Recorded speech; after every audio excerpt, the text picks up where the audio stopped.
tháng Giêng năm 1285, 500.000 quân Nguyên, cơn lốc thép của thế giới ập xuống Đại Việt. Trên bờ sông Hồng, Thăng Long rực cháy trong khói lửa, tiếng khóc than của dân chúng Hòa cùng tiếng vó ngựa giẫm nát mọi hy vọng. Cả dân tộc ngàn năm đứng trước bờ vực diệt vong. Giữa lúc ấy, trên bãi sông Đà Mạc mù mịt sương trắng, một bóng hình đơn độc đã chọn cách đối diện với cái chết. Ông Bảo Nghĩa Vương Trần Bình Trọng lấy tấm thân mình làm tấm khiên chắn, dùng sinh mạng để đổi lấy đường lui cho hai vua và triều đình. Nơi ông ngã xuống không phải là pháp trường, mà là nơi lời thề trung liệt được khắc vào hồn thiêng sông núi, mãi mãi bất diệt. Ta thà làm quỷ nước Nam, còn hơn làm vương đất Bắc. Đây không chỉ là câu chuyện về một trận chiến, đây là câu chuyện về bản lĩnh, về lòng tự tôn, về lời thề sống mãi cùng non sông. Đây là câu chuyện bi tráng về trận chiến ở Thiên Mạc.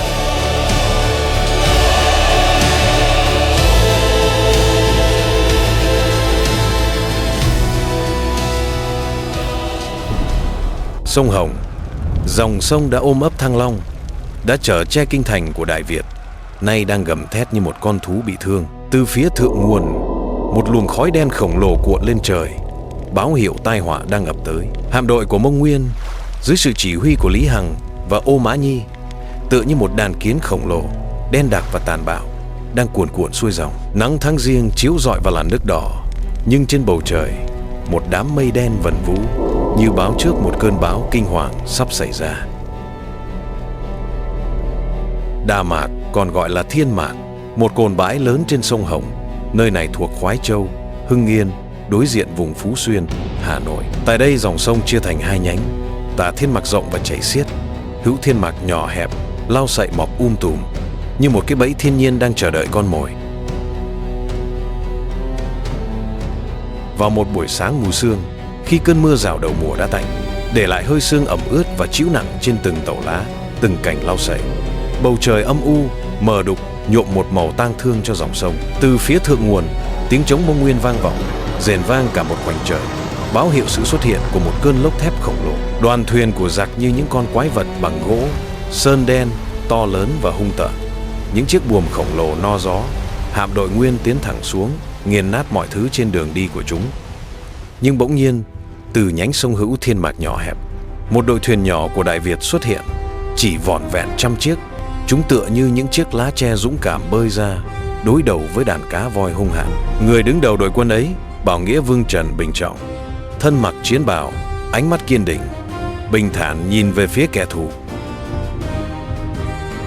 Trần Bình Trọng ra lệnh, tiếng trống trần của Đại Việt gõ lên, không dồn dập, không hối hả, mà bình thản như nhịp đập của trái tim chiến binh. Nó thúc giục những chiếc thuyền nhỏ lướt nhanh, áp sát mạn thuyền giặc. Từng cung thủ dương cung, bắn ra những mũi tên có buộc bùi nhùi tầm lửa. Những ngọn lửa nhỏ nhoi bay trong không khí, như những đốm lửa của hy vọng va vào mạn thuyền Mông Nguyên. Nhưng lớp ván thuyền ẩm ướt sau cơn mưa sáng sớm đã dập tắt tất cả. Ngọn lửa lịm dần, tắt hẳn. Tiếng cười khinh miệt của quân giặc vang vọng khắp khúc sông. Tiếng hò reo của bọn giặc vang lên. Chúng dùng thuyền lớn húc thẳng vào. Những mũi tên từ thuyền giặc bay sang như mưa, cắm vào thuyền và da thịt quân ta. Từng dũng sĩ thánh dực gục ngã, máu của họ hòa vào nước sông đỏ ngầu. Trống lui binh vang lên, tiếng chiêng rục rã. Đoàn thuyền nhỏ quay đầu, lướt nhanh tháo thân. Lý Hằng và Ô Mã Nhi đứng trên soái hạm, ánh mắt tràn đầy sự chiến thắng. Chúng hả hê, không chút nghi ngờ, lập tức xua quân đuổi diệt. Hơn 100 chiếc thuyền nguyên khổng lồ nối đuôi nhau, lao thẳng vào nhánh Hữu Thiên Mạc nhỏ hẹp. Chúng không thể ngờ rằng mình đang tự chui đầu vào miệng hổ. Dòng sông vừa hẹp vừa nông, trở thành một cái bẫy hoàn hảo. Những chiếc thuyền lớn chỉ di chuyển được một đoạn ngắn rồi bị mắc cạn, tạo thành một cảnh tượng hỗn loạn.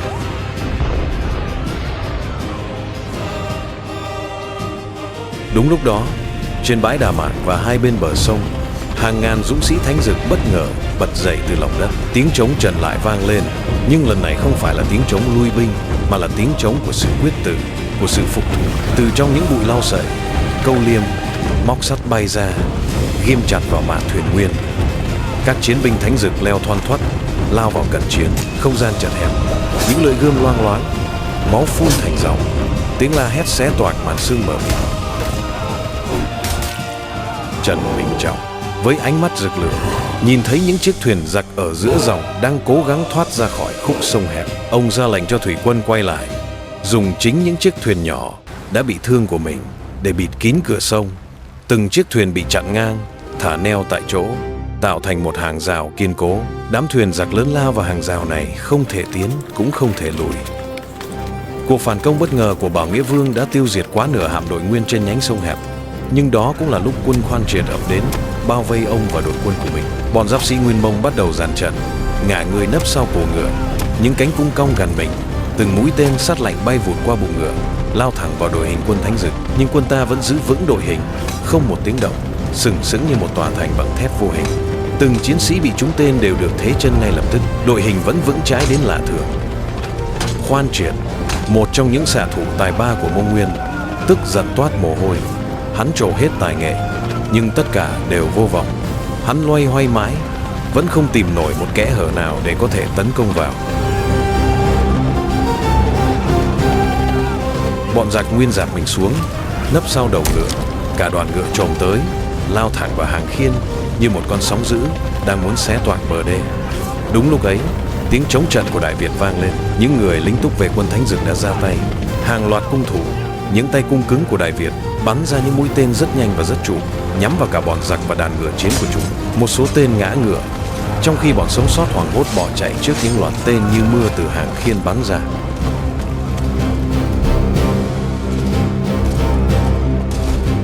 Từ lúc trận đánh bắt đầu, Trần Bình Trọng vẫn điềm đạm chỉ huy. Sự bình tĩnh, tài năng cầm quân và trí thông minh của ông đã lộ rõ vẻ sắc sảo. Ông di chuyển giữa vòng vây, từng mệnh lệnh đưa ra đều chính xác, dứt khoát. Thế nhưng sức người có hạn. Trần Bình Trọng hiểu rằng ông không thể chiến thắng. Ông nhìn quanh, thấy hàng ngàn chiến binh Đại Việt đã ngã xuống.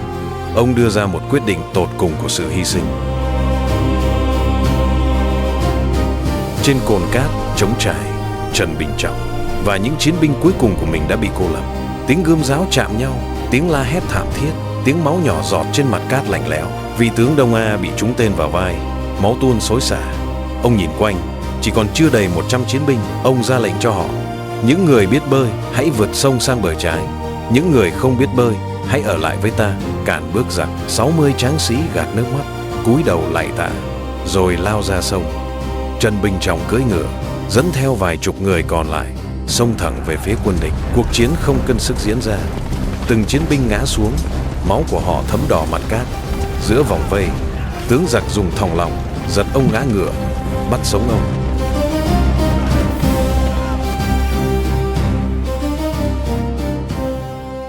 Tiếng reo hò chiến thắng của quân Nguyên vang vọng khắp bãi sông. Giữa rừng gươm giáo, Lý Hằng đứng đợi. Ánh mắt hắn sáng lên một niềm vui tàn bạo khi nhìn thấy vị tù binh bị trói chặt. Hắn ra lệnh cởi trói, ra vẻ ân cần, nhưng sự giả dối không thể che giấu được tham vọng đang bừng cháy trong mắt hắn. Ánh mắt của Trần Bình Trọng không hề có một chút sợ hãi, chỉ có sự khinh bỉ. Dù bị thương, máu vẫn rỉ ra từ vai, ông vẫn đứng thẳng, hiên ngang như một ngọn cây không bao giờ gục ngã trước bão giông. Tướng Nguyên mềm mỏng đưa ra lời dụ hạ, nói rằng thời thế đã đổi thay, rằng Đại Nguyên luôn rộng cửa chào đón nhân tài. Nhưng Trần Bình Trọng chỉ đáp lại bằng ánh mắt của một con chim ưng bị nhốt trong lồng. Không lời nào được thốt ra ngoài, nhưng sự khinh miệt đã nói lên tất cả. Biết không thể lay chuyển được ý chí của người anh hùng, Lý Hằng bèn dùng cách khác. Tối hôm đó, hắn bày ra một bữa tiệc thịnh soạn, mời mọc với những lời lẽ ngọt ngào. Bữa rượu thịt này là thịnh tình của ta. Ngài là vương nước Nam, nếu có lòng theo về với thiên tử sẽ được làm vương đất Bắc. Ánh mắt Trần Bình Trọng bỗng lóe lên một tia lửa. Ông vụt dậy, dùng cánh tay còn khỏe mạnh hất đổ bàn rượu. Tất cả rượu thịt đều vỡ tan, đổ vỡ xuống đất. Ông nhìn thẳng vào Lý Hằng, ánh mắt chứa đầy sự căm phẫn. Và tiếng nói của ông, tiếng nói của sự kiên cường, của sự bất khuất, đã vang vọng khắp căn lều. Ta thà làm quỷ nước Nam còn hơn làm vương đất Bắc. Khi bình minh hé rạng, ánh nắng đầu tiên chiếu lên vầng trán người anh hùng. Trần Bình Trọng nhắm mắt lại, mường tượng về một chiến thắng vĩ đại sắp diễn ra trên chính dòng sông này. Ông bằng lòng với sự hy sinh của mình, bởi ông biết rằng cái chết của ông sẽ tiếp thêm sức mạnh cho đồng đội, giúp họ hoàn thành sứ mệnh đánh đuổi giặc ngoại xâm. Và trên mảnh đất Thiên Mạc này, ông đã tìm thấy sự tự do và lòng yêu nước bất diệt.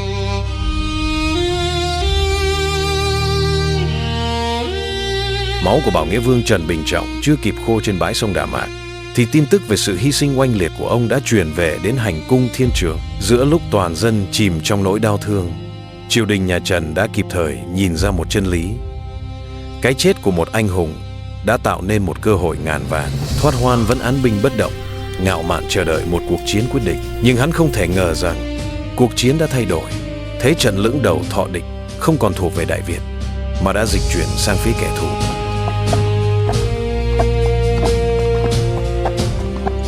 Thượng tướng Thái sư Trần Quang Khải dẫn theo 5 vạn binh thuyền, kết hợp cùng quân của nhân huệ Vương Trần Khánh Dư, đã vượt biển tiến thẳng vào Nam, quyết tâm giành lại Hoan Diễn bằng mọi giá. Họ không chỉ phải đánh chiếm lại vùng đất đã mất, mà còn phải triệt hạ quân của Toa Đô, làm phá sản hoàn toàn kế hoạch gọng kìm của giặc. Ở phía Bắc, sau thất bại ở Đà Mạc trong cuộc truy kích vua Tôi nhà Trần, quân tiên phong của Lý Hằng và Khoan Triệt phải rút về sông Hồng để hội quân với Thoát Hoan. Chúng báo cáo lại tình hình, cố gắng tô vẽ về sức mạnh của nhà Trần để biện minh cho sự thất bại của mình. Thoát Hoan với sự nghi ngờ và lo lắng, không thể làm gì khác ngoài việc chấp nhận tình thế bất lợi. Hắn đã ra lệnh thiết lập các binh trạm từ biên giới đến Thăng Long để đảm bảo nguồn tiếp viện. Nhưng Hưng Đạo Vương đã nhìn thấy cơ hội. Một vạn quân giặc dàn trải trên một tuyến đường dài, không khác gì một tảng thịt lớn bị cắt nhỏ ra. Ông ngay lập tức ra lệnh cho các tướng liên kết với hào trưởng địa phương, tiêu diệt từng binh trạm của địch. Ông giao phó nhiệm vụ cho Nguyễn Điền Lô, yêu cầu ông giăng bẫy ở Vĩnh Bình, kiên nhẫn chờ đợi, vì sẽ có lúc bắt được thú dữ. Cuộc chiến không chỉ diễn ra trên sông nước hay bãi cỏ, mà còn là bản anh hùng ca được viết bằng máu và lửa, bằng sự đấu trí của những bậc thiên tài, và trên tất cả là ý chí bất diệt của cả một dân tộc. Khi gươm giáo đã ngừng vang, khi khói lửa đã tàn, thì trên mảnh đất này, một khúc tráng ca vĩ đại đã bắt đầu được cất lên, vang vọng mãi đến muôn đời sau.